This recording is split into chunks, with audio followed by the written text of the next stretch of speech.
This is a panel discussion unlike anything you've ever experienced. Here's how it works. Pecha Kucha, it's a presentation style in which 20 slides autoplay for 20 seconds each, and these folks don't control their slides. In the Boise, Idaho area for about 14 years and decided to take an opportunity at a children's hospital in the Dallas-Fort Worth area because, of course, as we've heard, kids are the best, right? But it was a pretty big change for a gal who's lived in the North her entire life. Where are my Texans in the room? Yeah, this is a pretty accurate description. What I've learned is Texans think of the map of the United States, right? You'll notice Alaska is conveniently missing because they don't like to be reminded that they're actually the second biggest state. They like to say that everything is bigger in Texas, right? Yeah. But bigger isn't always better. In fact, sometimes it's worse. Like the number of uninsured kids in Texas is over 2.5 times the national average. And Texas holds the second most number of kids under the age of 18.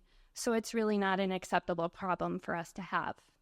And although it's not just a Texas problem, but perhaps a Texas-sized problem, and although we've made a lot of gains over the recent years with the Affordable Care Act, Medicaid expansion, and pandemic-era protections for Medicaid status, we're starting to see some of that progress slip, really leaving a burden on kids. It's really an unfortunate situation we find ourselves in. My hope for an improved pediatric experience of care is that all kids in our country have access to health care through the provision of health insurance. Health insurance helps kids make sure they have a better quality of life, not just during their childhood, but through their entire adult years too. And you see, this is where it gets a little sticky, and it's not just because kids are always sticky, right? There's actually only one person in this photo who essentially has the right to health insurance at a federal level solely based on their age, and a federally delivered program to help match that. The other person is really subjected to state-by-state inefficiencies and gaps. And all those inefficiencies really are problematic. What we're seeing is unwinding of those COVID-era protections for kids' health insurance status, and it's estimated by the time this year ends, 5 million kids will have lost their insurance benefits in our country. And that's mostly due to inefficiencies, procedural reasons, and bureaucratic hurdles.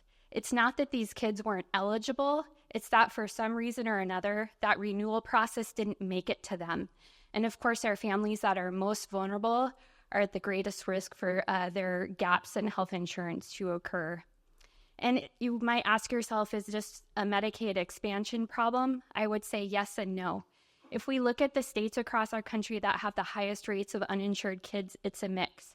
So expansion is essential, but how we design and deliver Medicaid is also an essential part to making sure we solve this problem, making sure all kids have insurance.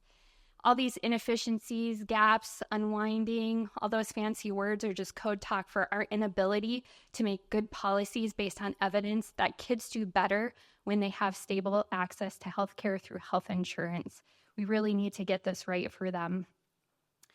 You see that kids with stable health insurance, they're more likely to get preventative care. Kids without insurance, they don't get that care, and they delay and forego care altogether sometimes. And many of us in this room can actually tell a pretty accurate story of what happens when kids don't get the health care that they need, right? And this isn't just about adverse health outcomes, it's about quality of life through their adulthood. Kids that don't have stable health insurance are more likely to have a lower life expectancy, they're less likely to get treatment for chronic conditions, and they're more likely to have a legacy of family financial burden associated with health care. Kids with stable health insurance have better health outcomes and better quality of life.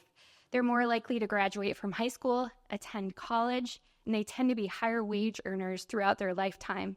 It's almost like investing in healthcare is a good investment in their future and in all of ours, right? It's really important. Medicaid is also one of the nation's leading anti-poverty programs. It frees up money for families who might have otherwise spent money on health insurance and healthcare fees, and it allows them to spend money on housing, transportation, food, and other stability needs. Medicaid is also it's also a poverty busting program. You see 8 in 10 kids who receive Medicaid benefits live well below the poverty line, and over half of those kids are Black, Hispanic, American Indian, or Alaska Native. If we don't insure these kids, we're driving further inequities based on racial disparities. So it can't be all doom and gloom, right? We've got to leave with some hope. What I've learned in Texas is that although we have big problems, we also have the opportunity for big solutions. And everyone in this room can be part of that solution making, right? I would really like you to all learn to leverage and to lean in.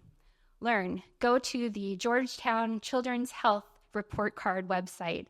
See what the state of health insurance is like in your state. How are the programs being delivered? What gaps do you see? What kids need insurance in your areas? It's really important to know, and what's being done to solve those problems. The next is really to leverage your leadership positions, your voice, your time, your expertise, your networks, to be a vocal advocate for uninsured kids in your areas. They are literally coming through the doors of our healthcare systems every day. We all need to work together to provide a safety net for these kids, and it starts by you. And really lean in, help be part of the change, right? What we need to do is pass these laws, voter-led ballot initiatives in places like Idaho, South Dakota, Maine, and Oklahoma bypassed poor policy to make sure the most vulnerable kids and families in those states had access to health care. Okay. Thank you. Have the right to safe, high quality, and equitable care. As grown-ups, we have to get this right for them. And that's an experience of care we can all get behind.